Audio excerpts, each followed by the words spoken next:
Salut tout le monde, je vous retrouve pour la vidéo du coup sur la Liga. Je vais vous faire un petit récap comme d'hab de la semaine passée et on va attaquer tranquillement, hein, pour les matchs de ce week-end. Ce week-end, il y aura des matchs plutôt sympas. Là, on a eu 2 matchs de coupe avec un match, du Real Madrid avec énormément de problèmes défensifs clairement. Camavinga là-bas complètement à la ramasse sur le match nullissime contre la Sociedad. On a eu un match hier vraiment, où le Barça a montré de bonnes choses en première mi-temps, mais avec une deuxième mi-temps, une boucherie, c'était horrible, horrible. Je suis pas même pas sûr que l'Atlético ait eu de grosses occasions. Il y a Sorloth qui en loupe une vraiment, très, très flagrante et énormissime en tout début de seconde période. Mais sinon le match, c'était vraiment le néant total, hein. Vraiment des 2 côtés, j'ai envie de dire, hein, parce qu'il y a vraiment des grosses erreurs techniques. Et on a bien vu que les joueurs, ils commencent un peu à s'essouffler parce qu'il y a eu même des 3 contre 2 et tout du Barça très, très mal joué, très, très, très mal joué. Donc voilà, le classement, ça donne le Barça toujours devant le Real, bien évidemment, mais il y aura une confrontation directe. Mais aussi le bémol pour le Real, c'est qu'ils ont une différence de but vraiment très, très, loin derrière le Barça. Donc ils ont un match en moins, enfin on va dire, ils ont besoin de taper le Barça, le match retour, plus une contre-performance, en plus du coup du Barça pour leur passer devant. Parce que si le Real tape le Barça, ils sont obligés de gagner 10-0, ce que j'ai vraiment du mal à y croire, pour, prendre la tête, de ce classement. Ensuite, il y a l'Atlético qui en ce moment, voilà, c'est terminado, hein. L'Atlético, ils vont finir la saison en roue libre. Encore une fois, hein, les limites clairement de Simeone avec un énorme effectif qui au final ne fera strictement rien, comme très, très, très souvent. Bilbao, ils ont un gros match contre Villarreal, comme on peut le voir au classement, c'est le match qui peut peut-être être le tournant pour la quatrième place, sachant que Villarreal a un match de retard. Et là, c'est une confrontation directe. Si Villarreal tape Bilbao, tout est relancé. Le Betis, attention à eux, hein, qui reviennent très très très très bien là. Ils vont jouer le Barça. Ça va être un énorme match. Vallecano, je pense que c'est terminé pour eux. La septième place, elle sera qualificative pour la Ligue Europa ou Ligue Europa Conférence, je sais pas, Ligue Europa Conférence, j'imagine. Vallecano, Celta, Mallorca et Sociedad, peut-être Séville, mais Séville, je pense qu'ils viennent un peu trop loin. Sociedad, Mallorca, Celta, Vallecano pour une seule place aussi pour les compétitions européennes l'an prochain. Valence, ça s'est donné un peu d'air avec leur victoire contre Mallorca. Ça leur fait pas mal de bien au classement. Maintenant, ils ont 4 points d'avance. Qui l'eût cru, hein, fut un petit moment. L'Espagnol, Alaves, Leganés, Las Palmas, tout ça, c'est vraiment dans un tout petit, c'est ultra resserré, hein, ça va être très compliqué et très tendu jusqu'à la fin de la saison. Bon, du coup, le Barça, la semaine dernière, 2 fois vainqueur, nickel. Le Real avait gagné contre Leganés, c'était beaucoup plus dur, que ce que j'aurais cru. La Sociedad contre Vallecano. D'ailleurs, le Real, Mbappé a marqué un doublé et tout, on nous reparle du Ballon d'Or, mais c'est celui qui a regardé le match dans l'intégralité, il a encore fait un match horrible. Il aura marqué sur un penalty, un coup franc direct où le mur s'écarte. Horrible son match, hein, vraiment. Je trouve que Hendrick, il a limite plus montré contre la Sociedad que Mbappé, contre Leganés ou comme ses derniers matchs. Franchement, c'est compliqué, hein, c'est pas un neuf, hein, on peut me dire tout ce qu'on veut, c'est pas un neuf et ça sera jamais un neuf, hein, malheureusement. Quand on voit à un moment l'énorme opportunité de la tête qu'il a et qu'il arrive à la mettre à côté, il a fait 9 tirs, hein, 9 tirs pour 2 buts au final, je trouve que c'est pas énorme, sachant qu'il y a un penalty dans le lot, quoi. Bilbao contre Osasuna, il y a eu un nul. La Sociedad contre Valladolid, ils sont passés, forcément. Il y a eu un but en toute une rencontre de Valladolid, sinon ça aurait passé le score exact.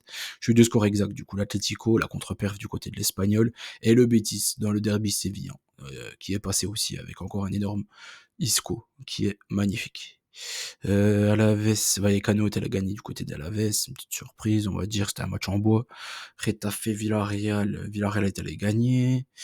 Et du coup, Valence a gagné contre Mallorca. Et le Celta, du coup, ils ont fait 1-1 contre Las Palmas. Le problème, c'est que la cote du Celta était ultra faible. Donc c'était vraiment trop compliqué de couvrir quoi que ce soit.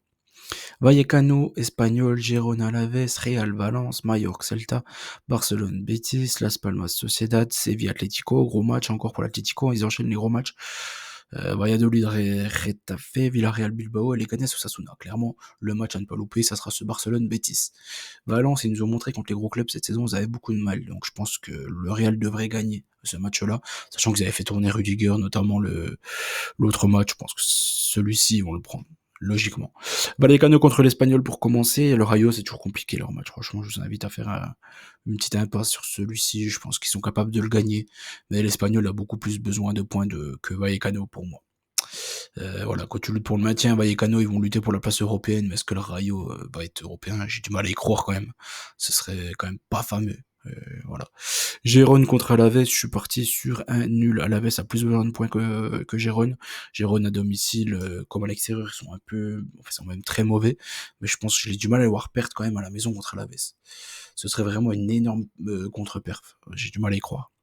Le Real contre Valence, comme je vous l'ai dit, je pense que le Real, ça peut être une formalité ce match-là contre Valence.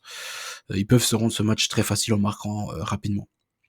Mallorca contre le Celta. Match, ouais, c'est pareil, ça c'est un match dur, c'est deux équipes qui jouent pas grand-chose, donc je pense que le nul peut satisfaire tout le monde. Le Barça Betis, j'ai mis un petit avantage Barça, mais je pense que ce match-là va être monstrueux. Ça va être bien plus sympa que le Barça Atlético d'hier, ça va être bien plus sympa que beaucoup de matchs. Je pense que celui-ci dans le week-end, il va être dans les top matchs. Il est dans le top 3 forcément, et je suis pas sûr qu'il soit à la troisième place. Je sais pas se souvenir de tous les matchs, mais le Barça Betis, il vaut son petit pesant d'or ce week-end, hein, clairement. Je pense que Anthony, Cucho, Isco et tout, ils peuvent avoir beaucoup de mal à cette équipe du Barça, hein. Vraiment. À voir. On verra ça. Las Palmas contre la Sociedad, je suis parti sur un nul. La Sociedad a montré de bonnes choses contre le Real, on va dire, mais ils ont surtout profité de la faiblesse défensive du Real. Las Palmas, ils ont besoin de points. Je serais pas surpris non plus que Las Palmas le prenne, celui-ci, mine de rien. Séville contre l'Atlético, je suis reparti sur un match nul. J'en ai mis pas mal les nuls, hein. C'est le dernier par contre, ce sera le dernier. Je trouve que l'Atlético, ils arrivent plus à rien, quoi. Ils paraissent vraiment essoufflés. Hier, ils étaient incapables de faire 2 passes et de prendre la balle en profondeur et tout, de faire des appels en profondeur. Franchement, j'ai du mal à y croire, cette équipe de l'Atlético, Séville à domicile. Je suis quasiment certain ils sont capables de prendre des points, quoi. Clairement. Valladolid contre Retafe. Bon là, je vais prendre quand même Retafe. Tout simplement parce que Valladolid, c'est clairement le maillon faible de cette Liga, et ils arrivent à rien. Donc je pense que Retafe, le seul bémol de ce match-là, encore une fois, c'est que Retafe joue plus rien jusqu'à la fin de la saison. Mais voilà, même si tu joues rien contre Valladolid, qui joue au final plus rien non plus, ce serait une victoire pour l'honneur, hein, pour le Valladolid. Ils sont capables, ils en ont fait quelques-unes, hein, quand même cette saison. Mais Retafe, normalement sur le papier, sont bien meilleurs que Valladolid. Villarreal contre Bilbao, là c'est le gros match aussi, hein, puis pour cette quatrième place, hein, du coup, un qualificatif pour la LDC. Je pense que Bilbao peut faire un coup du côté de Villarreal, parce que Villarreal, mine de rien, ils ouvrent le jeu, que Bilbao a une équipe qui peut être très forte en transition, et je pense que ils peuvent leur faire très mal en contre-attaque, notamment clairement les frères Williams, pour ne citer que contre Villarreal. Je pense qu'ils sont capables de le faire. Ça va être un match sympa. Je pense que Villarreal a aussi les armes pour embêter cette équipe de Bilbao, là-dessus, il n'y a aucun doute. Mais ça peut être un match sympa celui-ci, hein, clairement aussi. Barcelone Betis, Villarreal Bilbao, c'est clairement des top matchs pour ce week-end. Leganés Osasuna pour terminer, je suis parti sur une victoire de Leganés qui, pour moi, a plus besoin de points qu'Osasuna en cette fin de saison. Et Osasuna, il commence à faire pas mal de contre-perfs, hein, malheureusement pour eux. Donc je pense que Leganés est largement capable de gagner ce match-là à la maison.